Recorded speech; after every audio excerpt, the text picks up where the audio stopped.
So you started Green Revival at 21 years old only.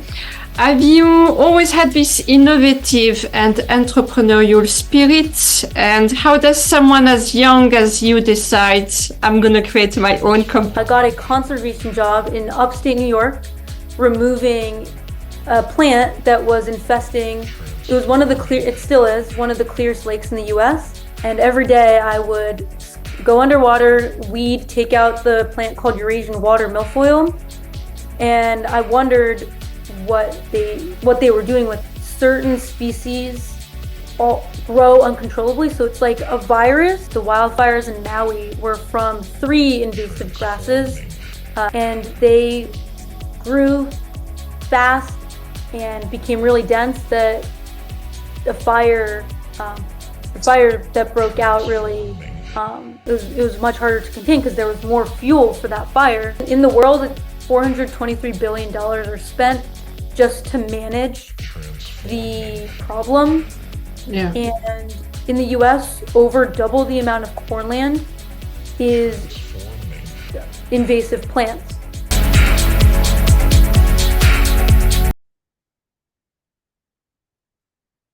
Sydney Rodman, welcome to the Shades of Life podcast. Thanks for having me. I'm really excited to be on here. Yeah, me too. Very excited by the conversation with you today.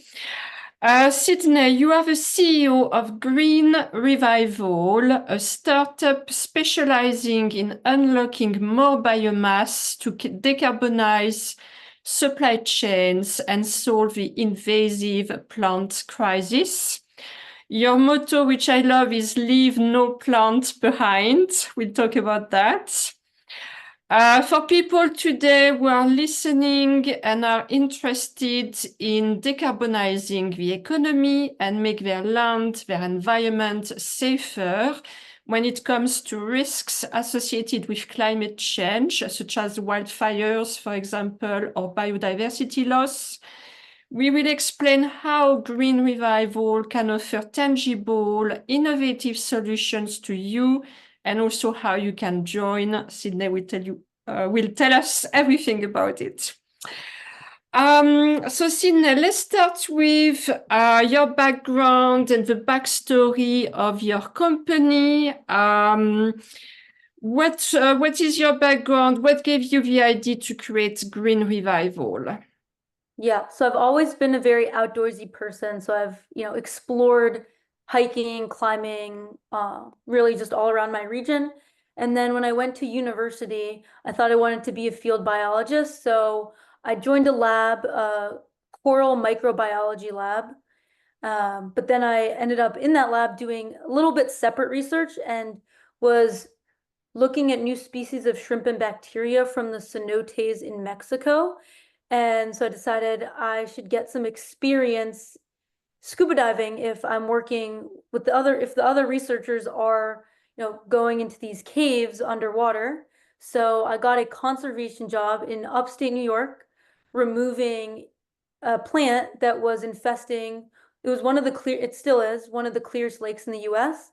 And so I spent the first summer of my year in college, so after freshman year, I went to Lake George, and every day I would go underwater, weed, take out the plant called Eurasian water milfoil, and I wondered what they were doing with it. And I also knew how big of a problem it was. Someone was swimming and drowned because they got tangled up, just the plant was everywhere. Boats can't navigate as well. The real estate values were going down. So I saw that I felt good because I was solving some problems, but then there was the problem of the waste at the end, and I wondered where it went. So I looked into what happens with plants and invasive plants and found out that they just either sit and rot in a pile, keep spreading, or go to the landfill. So when I went back to school in Texas, I networked a lot and found people that wanted to buy plants from me.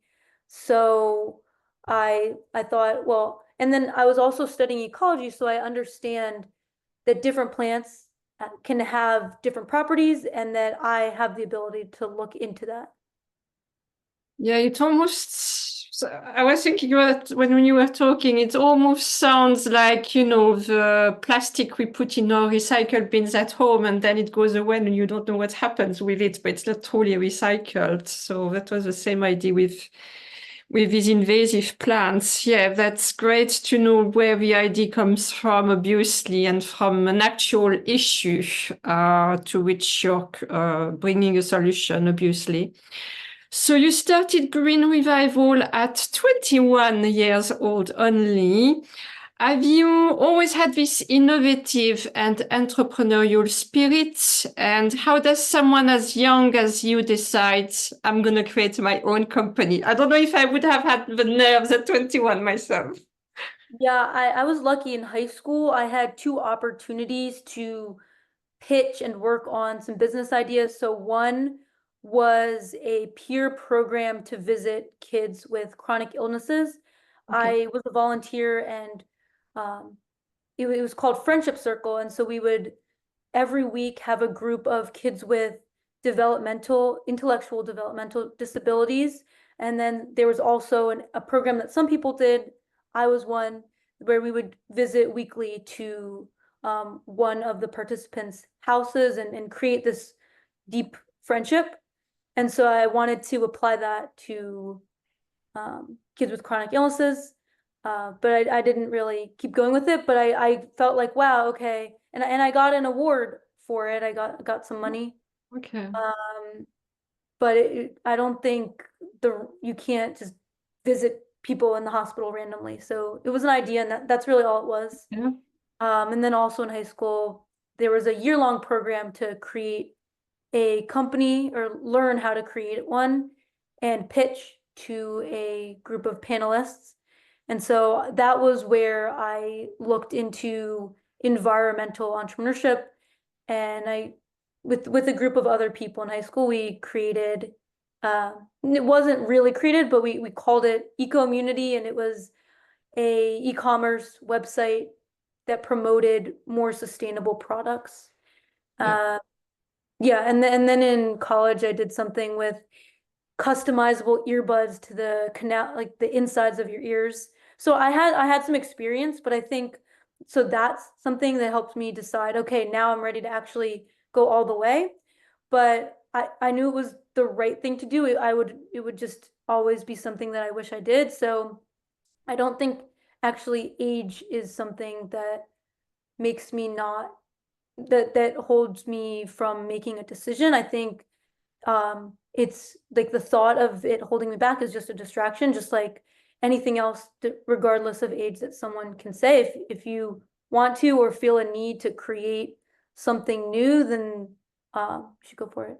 Yeah, absolutely. And obviously, yeah, you did build experiences and, that's how people create businesses and not everything is going to work, but then you keep going and every time you learn something. Yeah, that's nice to see your journey, your entrepreneurial journey. So I wanted to ask you, what are your unfair advantages? So I like the idea of unfair advantages, and it means, your specific skills that only you have, and that makes you good at what you do today. So what would you say are your unfair advantages? Yeah, I'll talk about three, but I just think like this is the role that I'm supposed to be in. So there's many of them that make this the perfect match. But yeah, the three that I want to talk about is my ecology degree and experience, um, like just connections and ability to speak and share, communicate the science in a way that's digestible, and then my age. So one, because I studied ecology, I'm able to use the right resources and technology and look at literature to understand um, what we know about different plants and species that have very little information on them. And I have this ability to understand, to make equivalencies and to understand, oh, well, all of these plants are ferns, so they'll have these in common. Um, and then, yeah, because I think I'm just more extroverted, and that's less likely in research. Went to a STEM school, and I would say there was definitely a bias towards being introverted and like writing rather than speaking.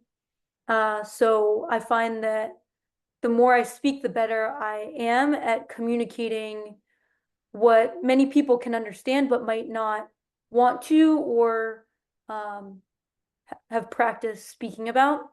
And then actually my age is an advantage because supplying tons of biomass and making big deals takes time. Some companies will secure their supply chain and then 3 years will go by until they're ready to buy because they have to do a million other things to get their $20 million project off the ground.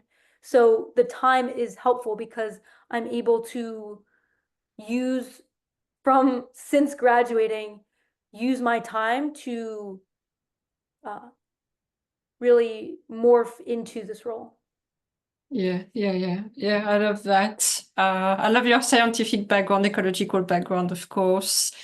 And that's something I've discussed a lot before, but I think some of the best speakers are actually introverts. Because you do make an effort to improve in this area and to put yourself forward. And I'm an introvert, so I know the journey I've had as well in this area. Yeah, that's brilliant to hear from you about this. So let's talk a little bit more about the birth of Green Revival. So you launched your company on the Jewish holiday for the trees. Can you tell us about it and what was this date particularly important to you and why? Yeah, so I waited to file the company on it's called Tu B'Shvat. It's the New Year for the trees. There's actually 4 New Years in the Jewish calendar, but this is when in the tree the sap starts flowing upwards, but you can't see that the trees are starting to renew and get ready to come out of the winter. And so I think that really just represents this the future of how we are dealing with environmental issues and being patient and having the right amount of faith that what you're doing, you'll see the outcome of what you're doing, not right away, but you know that the insides, the sap is still coming up and work is happening. Yeah. So just to explain, when is it during the year? Is it winter? What is the time? Yeah. So Normal this calendar. one was the end of January. Every year it's a little bit different. So it could be earlier in January or early in February, but yeah, around that time. Yeah, that's really interesting. I actually love the association you're doing because I've done research in the past myself about the seasons and their meanings. And in winter, it's like everything goes quiet and it's like under the crust of the earth. And it doesn't mean nothing is happening, but as you say, it's brewing to come back again and to grow. Yeah, I like the association. Right, because in the winter, there's a lot of death and things aren't growing, but there's a point where it's starting to go, and no matter the trajectory, it could feel like progress could feel like you're not there yet, but as you're going in the right direction, that's an accomplishment. Yeah, absolutely. So the root of your business is based on solving the invasive plant crisis. So I wanted to ask you, what is the invasive plant crisis for us who don't know much about it? Can you give us some background about that and perhaps some key statistics? Yeah, so the invasive plant crisis is just part of the invasive species crisis when a plant or animal is transported from one continent to another. Certain species all grow uncontrollably. So it's like a virus, Yeah. but in a larger species. So instead of a tiny bacteria or a virus, what's spreading and infesting our land is a plant or an animal. And so the invasive plants will, take a small piece of the plant will get into the ground and will just start growing because there's no animal to eat it or no other thing that makes it stop growing. So it's taking up space from the other plants and the animals that live there, and really just everything in the ecosystem stops functioning the same way at a certain point when the plants grow. In the world, $423 billion are spent just to manage the problem.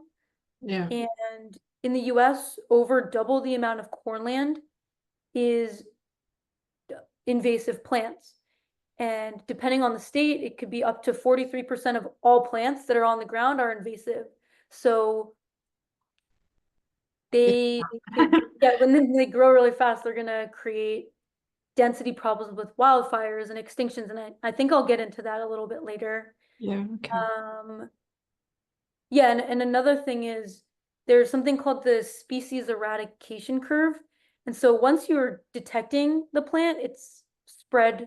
You don't know where else it's also spread. So it's really hard to eradicate the species. And then when there's an infestation, it's very unlikely that you're going to stop it from spreading or growing more coming from another place. So invasive species, and specifically invasive plants, are a problem that we're going to have to deal with for a really long time. And what we're doing isn't stopping. There's just more growth. So we need to do more about it. Yeah, that's really interesting.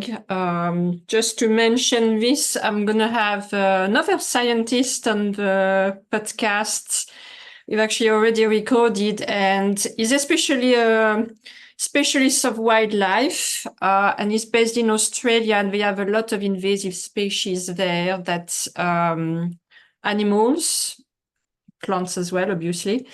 But as you say, once the problem is there, it creates a lot of issues, and it's not something easy to get rid of or to solve at all, because so organic matter, isn't it? And most policies are about preventing the spread, but it's already spreading, and there's less done about containing it than preventing it. Yeah, yeah. So thank you for that, Sydney. So I wanted to ask you, can you give us a few concrete examples of invasive plants and how they impact their environment to illustrate this a bit further? Yeah, there's many different types of plants. It could be a tree, it could be a vine, it could be a grass. Actually, the wildfires in Maui were from 3 invasive grasses, guinea grass, molasses, and buffalo grass. And they grew fast and became really dense that the fire that broke out really, it was much harder to contain because there was more fuel for that fire from all of these grasses. And in California, a lot of coastal wildfires are also from grasses. And then one other in the south of America, a lot of whenever I say, oh, I work with invasive plants, in America, people will usually say, oh, kudzu. That is a plant that is taking over the south and grows so fast. Really? Oh.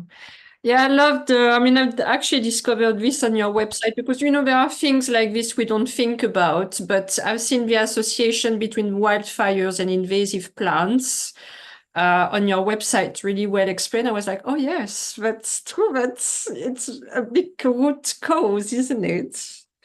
Or it makes it worse, for sure. So by removing these invasive plants, what range of problems would you say we are solving overall, if you give us again some examples? Yeah, environmental and societal problems. So the wildfires, extinctions, 25% of extinctions of plants have been from an invasive species. So whether it's an animal that is an invasive animal that is eating the native plants that then go extinct, or another plant that comes in and takes the space of a native local plant. Biodiversity collapse. when you take away a certain, central part of an ecosystem, it's really hard for the other species to work. And so sometimes there will be lower water quality and there will be less fish, and then that affects tourism and markets, like indigenous groups that rely on fishing or other types of resources to make a living will suffer because they are so reliant on that resource. And it's the same for another species that relies on another species. A lot of plants to grow fast will increase pollen, so we have more allergies and issues with pollen related allergies. Yeah, and also the aesthetics. If you have a beautiful tree or a beautiful landscape and it's just covered up by a plant, it's not as pretty. There's less tourism, and there will be less people going outside to see what there is to protect. Yeah. So yeah, thank you for that. I think that really shows the usefulness of actually focusing on invasive plants like you do, because Easier to you're a big capture the problem. plant. Yeah. Sorry So about that. go ahead. It's a lot easier to catch a plant than an animal. So Yeah. Yeah, I guess. So Sydney, your brilliant idea, and I'm glad you pitched that business idea at some point. It is to source and procure different plant species for biomass supply chains. So again, because not everybody is going to be familiar with these terms, could you define biomass for us? yeah, I use this word so much, so it's so normal for me now. So I always have to remember to Very new for me. yeah. Biomass is really just the matter of living and dead organisms. So it could be animals, it could be plants, it could be bacteria. And specifically, I'm working with plant biomass. So really all the plants on the earth is plant biomass. Fossil fuels are very old biomass. Oh. Uh, and when we don't capture it right to get rid of it, we wait a lot of time, and instead we have to drill to get it. So it's kind of doing the work millions of years beforehand. Okay. Interesting. Very interesting. Okay, thank you for that. So when we listen to you, it looks like potentially the supply of this biomass could be huge. So I wanted to ask you, who are you working with to source the raw materials? And have you estimated how big the size of the market could be, or is it infinite? Yeah, we're working with many different types of partners. I'm not going to name them all because there's a lot, and these strategic partnerships are, yeah, I don't want to share those. And But to remain quite generic, it's yeah, more the type of companies or organizations, because again, for me, it's a market I don't know at all, so you don't have to name names if you don't okay. want. Yeah. Yeah. So we're working really with different types of landowners and land managers that remove plants. So it could be a landscaper that, for example, removes grass clippings, but instead of grass clippings, it's an invasive plant that is infesting someone's yard or government land. Yeah. Yeah, and so just biomass power is $134 billion. And we want to sell to power generation, but also materials and chemicals. So it's hard to estimate the exact amount. And also there, like I said, there's $423 billion spent just to manage the species. So part of that management can be proactive in utilizing it, and then that actually gets more money into the management of it. Yeah. Yeah. And the bioeconomy is over $1 trillion, but that's plants and animals and bacteria and other types of organisms. So it's Yeah. a mix of a lot of different industries. And I I know. think Mm. I think it's really a product of how much can we remove and move around, and that's really what Green Revival is going to figure out for the world. We have more than double the amount of cornland in the US of invasive plants, but we can't go on every hill and remotely if it's not nearby somebody making a sustainable material. Yeah, yeah. When I was thinking of this question, I had my business hat on and I started to think, wow, what Sydney is doing is such a great idea. And it's like it could potentially be such a big business. Because obviously in the world, we are also looking at regenerative solutions, circular solutions, green solutions. I was like, that's such a great idea. Like, angel investors, have your eyes on this. So we have talked about the sourcing, the source materials. If we look further down the supply chain, what sectors of the economy are you targeting with this biomass when it comes to the other end of the supply chain? Who are your ideal clients, perhaps? And perhaps some of them will watch this podcast. And what do they do with this waste biomass that you supply? Again, more in generic terms for us to understand, once you have these invasive plants with you, what happens? Yeah, there are a ton of things that you can do with it.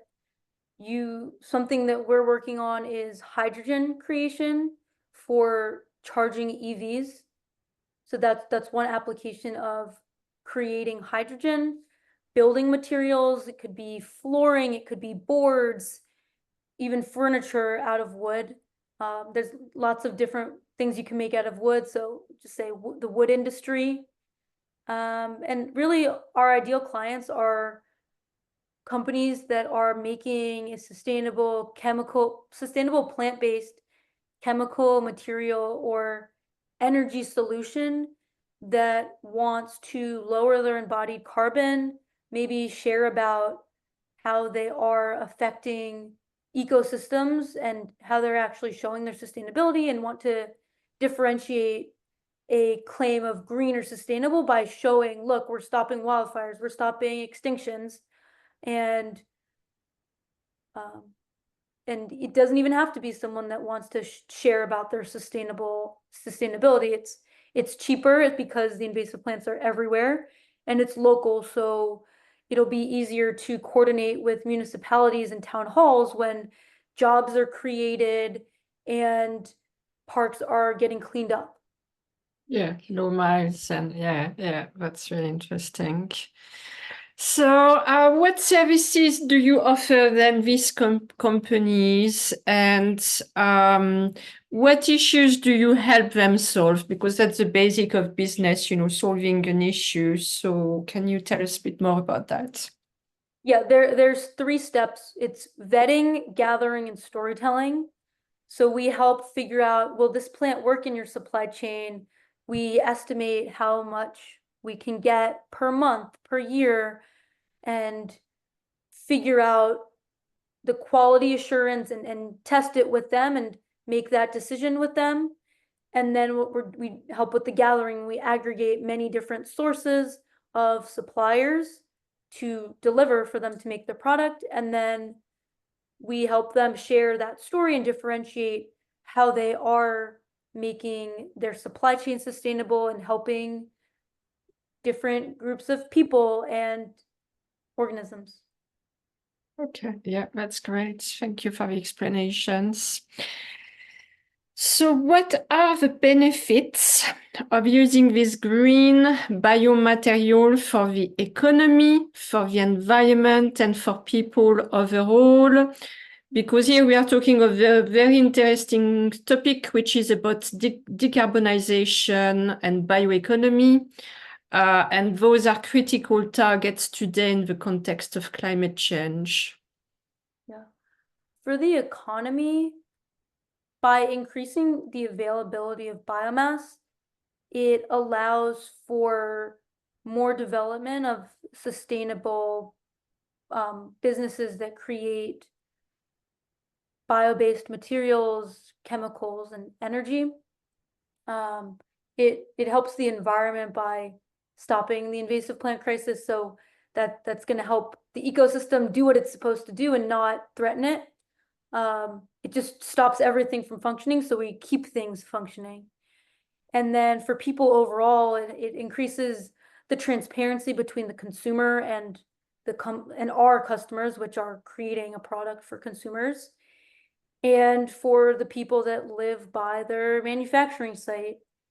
And then the people that are actually living by that site, whether they are just commuting down the road and there's trees everywhere and bamboos that are falling over on the road, it just helps the infrastructure and normal things to keep going, but also for, like I mentioned a little bit earlier, the indigenous groups and local groups to keep maintaining what they do without increased threats from the invasive plants.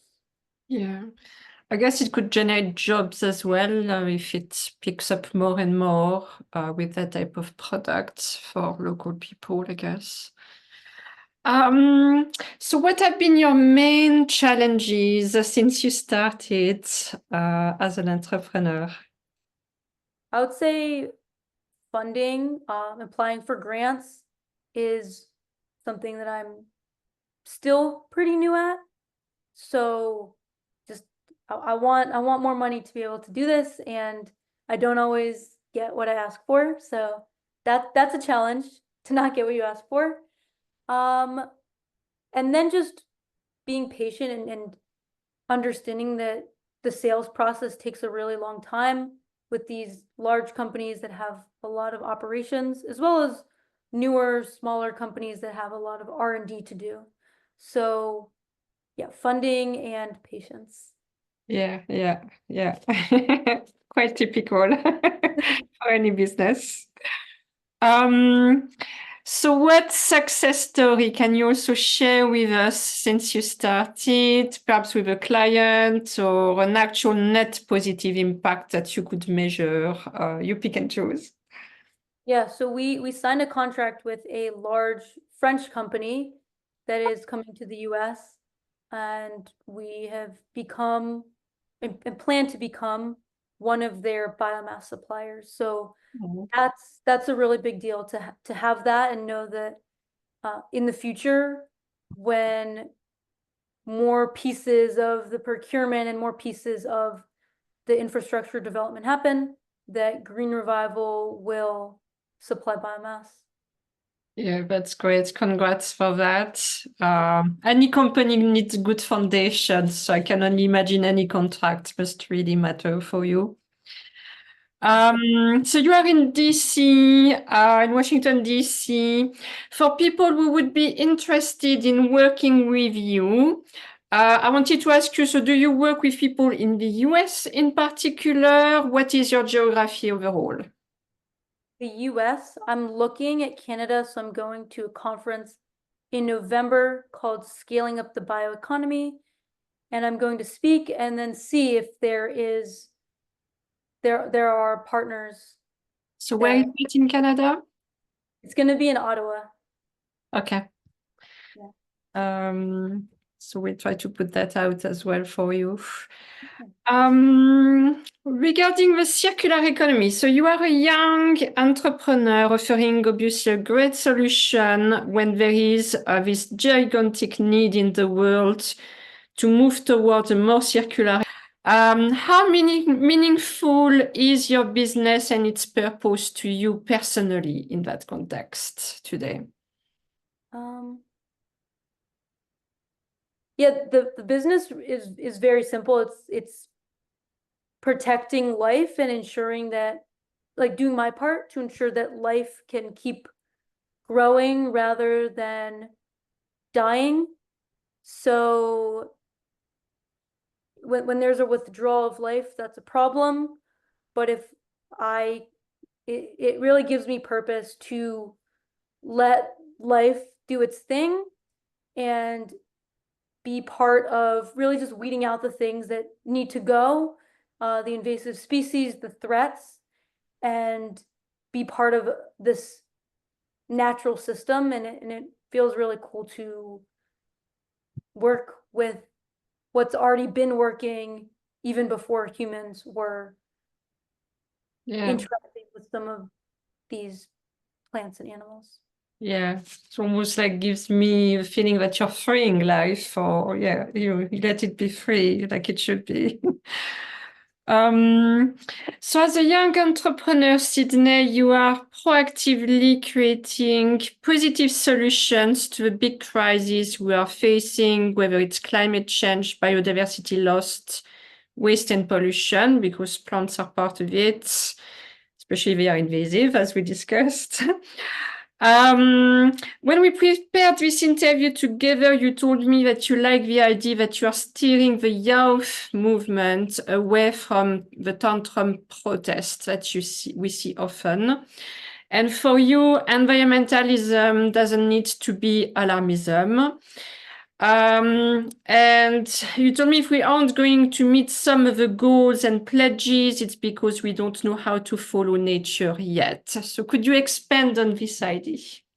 Yeah, so as part of Gen Z, there's a lot of social media and movement around climate anxiety and being upset about what's going on. And I think that's captured a lot of people's attention, but I don't think in the long term or even the short term, but it's already happened, so we can't change that. But I don't think it's very effective to have tantrum protests. So not really advocating for something, but rather just complaining and screaming and not having a dialogue and demonizing decision makers instead of working together. I think everything in the direction of uniting, so uniting people and nature, uniting conservation and business, uniting is always the direction we need to go. And I don't think that is something that people in my generation always think about or really have leadership to understand that concept. Yeah, and then in terms of the goals, there were goals made and pledges made by certain timelines that are not looking like they're going to be met. And it doesn't mean that we're not good enough to meet them and that we made mistakes. I just think that part of it means that we made some goals that we didn't know how to get there. And so we focused on goals without the substance behind it. So, yeah.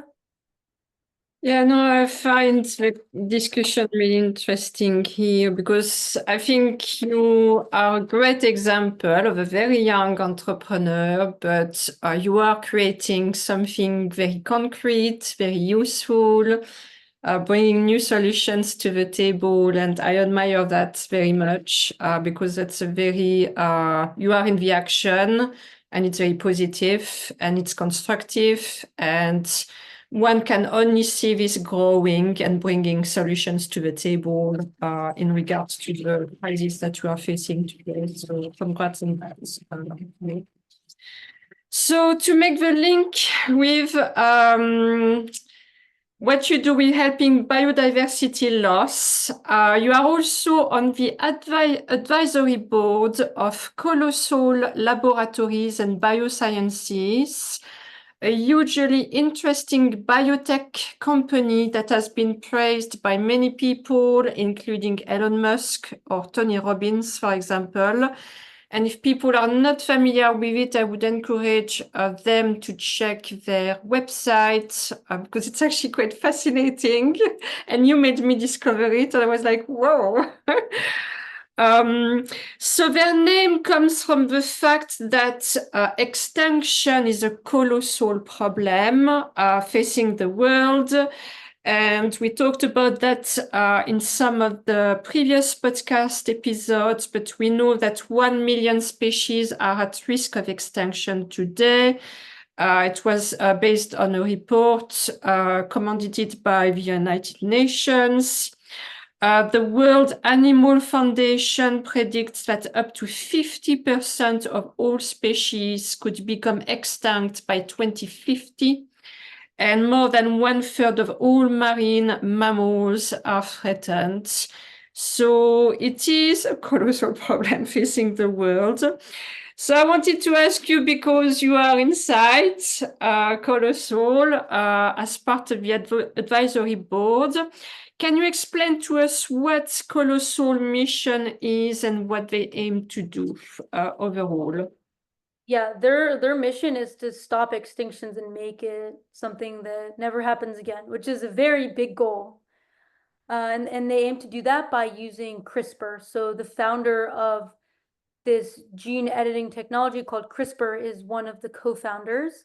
And so they're changing the genes of species that are similar to extinct species, like the woolly mammoth, to bring them back and reintroduce them to areas of the world. Interesting. Because I wanted to ask you, what difference are you hoping to make with Colossal and the rest of the advisory board? Do you meet together sometimes? We do. And the biggest difference I want to make is when Colossal is working with governments to change the genes of a already existing species to be more resilient towards a potential extinction.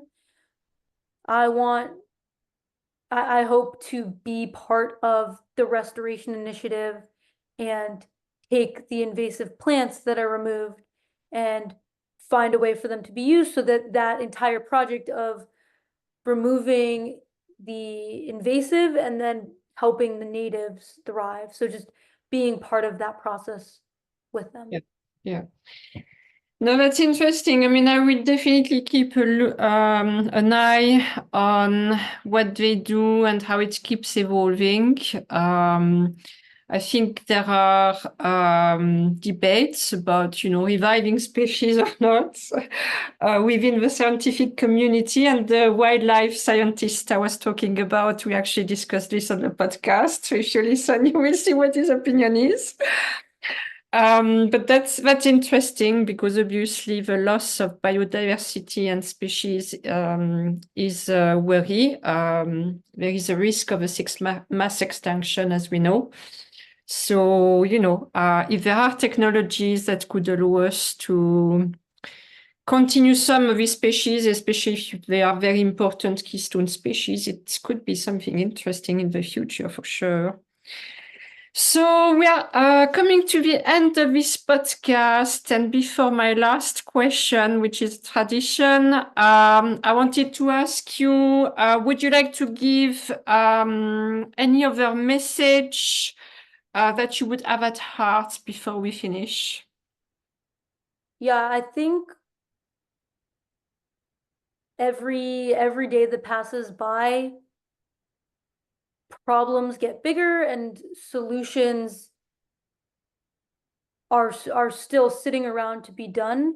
So whether that's in politics or science or business or anything else, I think that overall every decision matters. Yeah, absolutely. And I think when there are people like you who have tangible and are offering tangible solutions, this is also why I wanted, to bring it to the podcast. Let's make people aware of it, because it is a concrete solution solving real problems, but also real needs that companies have today, and perhaps future needs that people may have tomorrow, because more companies will probably look more and more at green solutions, green materials to create their products, whatever they are. And I think you cited a few economic industries earlier. So thank you for that. So Sydney, this podcast is called Shades of Life, as every guest brings their color to it. So I end the podcast with the same question every time, to know more about you under a different angle. if you were a color, what would it be and why? I think this one is a no-brainer. It would be green. It represents renewal, and it's what I'm trying to do is keep the world green. Very nice. I'm actually thinking, so you're the second guest on the podcast who has given me green. And the other guest was also a very young girl, younger than you actually. So that's interesting. Gen Z is green on the podcast. Thank you for that, Sydney. Thank you for joining me on the podcast and sharing your incredible mission with Green Revival. When I discovered it, I thought that was such a brilliant entrepreneurial idea for today and for the future. And I wish you all the best with it. Thank you.